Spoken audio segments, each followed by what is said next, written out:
Good morning mga kasayan. Mabilis na kwento lang to. Mabilis na usapan lang to.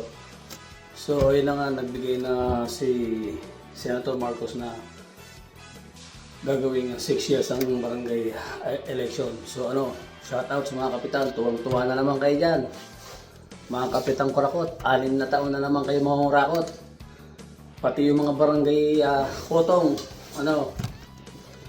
mangutong pa kayo ng mangutong. Pagkatapos itagay ninyo.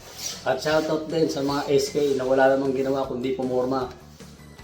Puro forma lang, pumunta ng mall, magagala. Yun lang yung trabaho nila, magkakapera na. Withdraw pera. Totoo po yun, huwag na tayong maglokon dito.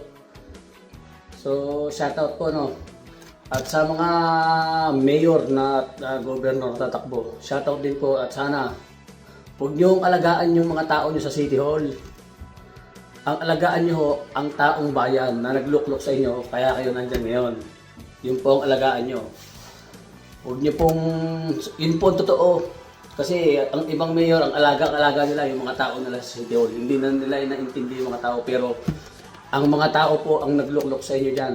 Sila po ang naglagay sa inyo sa pwesto nyo ngayon. Kaya sana po, tao po ang mahalin ninyo. Huwag po yung mga tauhan ninyo sa City Hall. Dahil po yan, hanggat nandyan kayo, nandyan sila. Pag wala na po kayo, wala na rin po sila sa tabi ninyo. Yun lang po. Shoutout po sa mga hindi naman po lahat hindi po lahat ng mga namumuno ng mga barangay. Hindi po lahat. So may mga ilan-ilan po at hindi po nauubos yun. Mga Kapitan Kotong, Barangay Kotong Tagay at po SK Forma. Yun lang po. Shoutout po.